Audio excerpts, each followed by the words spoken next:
Chapter 13. Game and Sword. Once the meal was over, Saruth and two of the other men oversaw the construction of a crude ramp to allow easy travel up and down from Cooley's shell. The whole affair was exciting to Machwa, as he learned many types of knots from one of the other passengers, a sailor out of Barumath headed to Wazella to see family.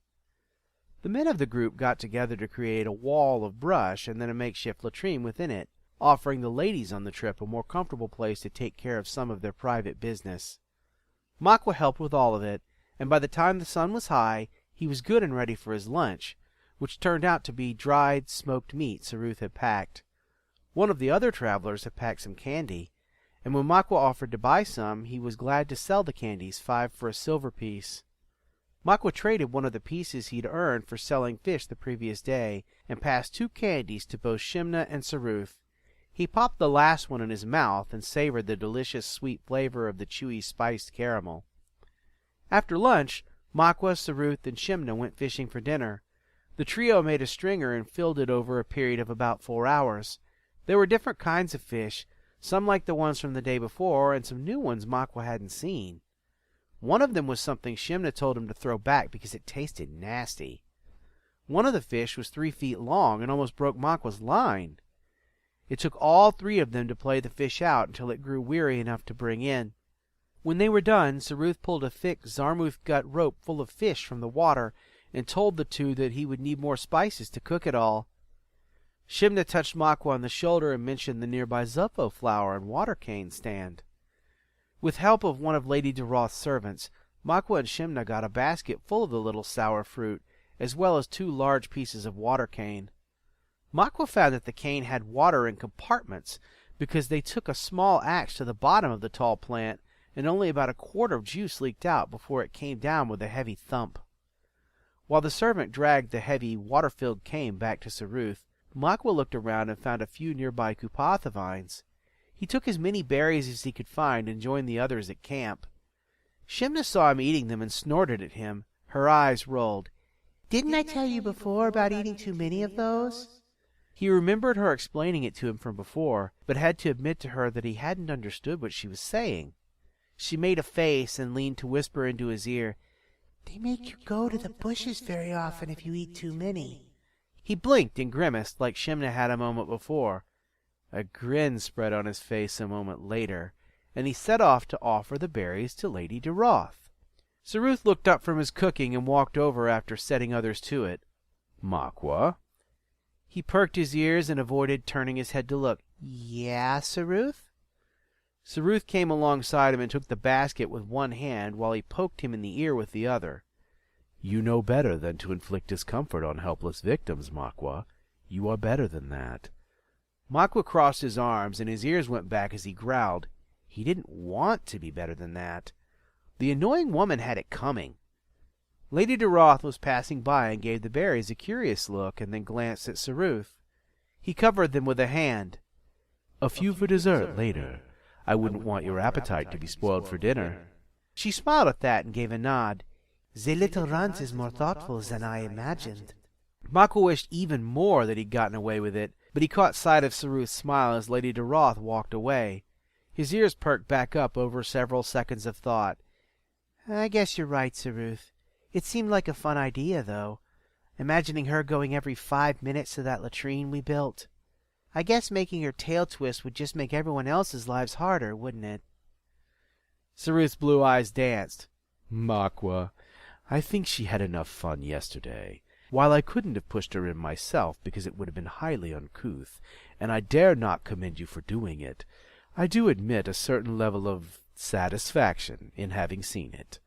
His tail flicked, and he gazed after the woman, and lifted a finger without looking at Machwa. "I'm going to ask once more that you refrain from doing it again." "Sure." Machwa grinned as they turned and went back to the basin to help with the cooking. After dinner, the group of travelers marked off a field on the beach Cooley was resting on and began to play games at the request of a passenger named Hoopa. Hoopa produced a ball from his pack and explained a game called Futhlala. They used a puffed-up ball of futh that was knitted to be round and fluffy. The object of the game was to kick the ball into another team's circular goal area drawn on the sand outside of the triangular field. They played this with 3 teams of 3. Machwa was teamed up with Shimna, who insisted on being teamed with him. They had, as their third, the sailor named Nibba. As the game went on, Machwa's team scored 5 goals by the time the 2 other teams had scored 3 and 2. Saruth was on one of the opposing teams and grinned at Machwa's victory dance. Dance, but remember that you're winning because you have Shimna. Machwa snorted and looked at Shimna, who looked back and stuck her tongue out at him. He chased her in circles, which incited shrieks of laughter from her. Come here, I'll show you. No, Machwa. They ended up in a laughing heap as he tickled her, and she squealed while making futile escape attempts. After Machwa's team was called the official victor, other games were played. The women made a game with sticks, rocks, and leaves on a board with squares. The object of this game was to take the majority of the board by filling it with sticks, rocks, or leaves. The game was called Duwu, and each player began with 4 pieces on their side of a square containing 36 smaller squares. The game could be played by up to 4 people at once. When a player made a move that wasn't near another player, they just put a new stick, rock, or leaf down in the vacant square. When they made a move that was next to the pieces of another player, those adjacent pieces became what the player making the move had. A move could be either 1 or 2 squares away from the square of origin, but no more. It did occur to him to ask what would happen if more than 3 people played it, and he was informed that in a typical board that was not made from makeshift things found in the wilderness, it would be played with pieces of 4 different colors. Machwa watched this game for a while and found it interesting, even if it was at a languid and thoughtful pace. As he watched, however, he heard a grunt and thump from behind him, followed by a small cheer. He glanced over his shoulder and saw the 2 servants of Lady Elida de Roth. One was on the ground at the feet of the other, and both clutched sticks wrapped in thick red cloth and stuffed with thuth. One of the ladies looked up from the board game. Men. Machwa got up from the game to go see what the noise and apparent aggression were about. He sidled up to Saruth and watched the 2 men stand, bow, and begin swinging again. What are they doing? They practice swordplay. Machwa winced as the servant that was the previous victor took a heavy hit to the belly, sank to the ground, and tossed down his weapon in momentary yield. It looks pretty rough. I think he's hurt.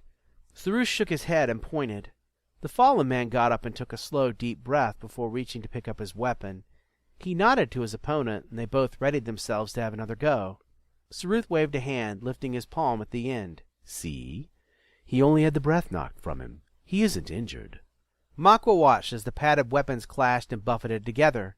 He saw that both men wore expressions of narrow-eyed intensity as they panted and focused on each other. Why do they do it? Sport, perhaps, and for the experience.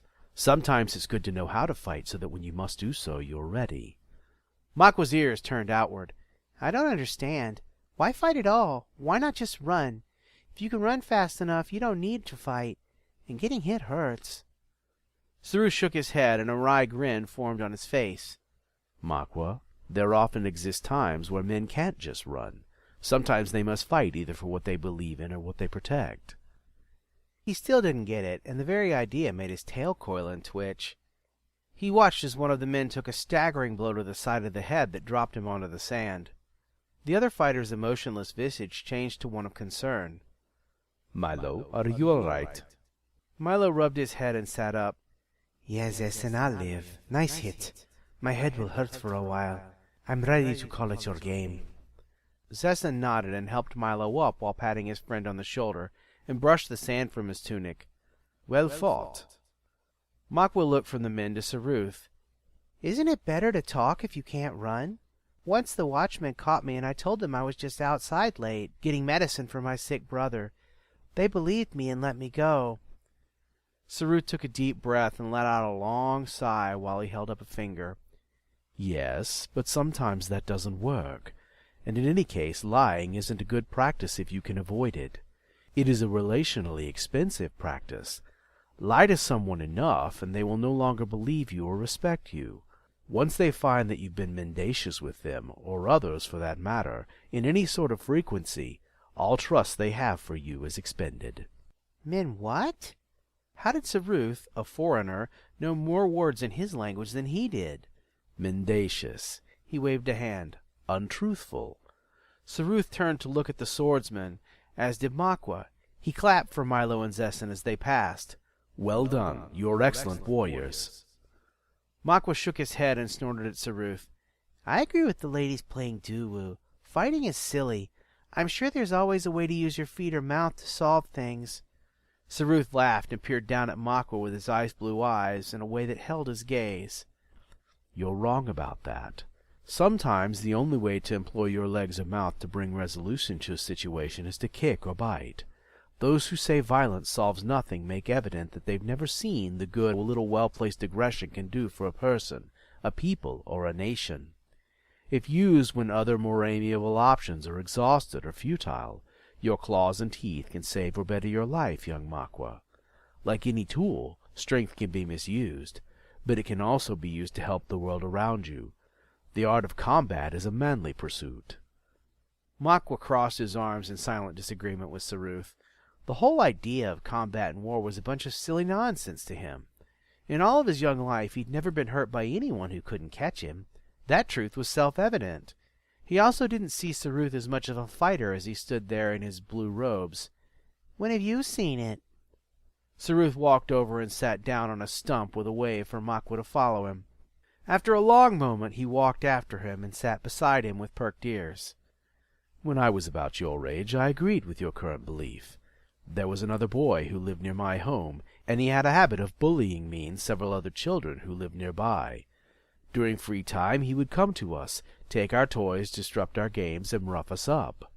One day, when I was a little older than you are, and a bit lighter, this bully came to our place of play and began picking on me.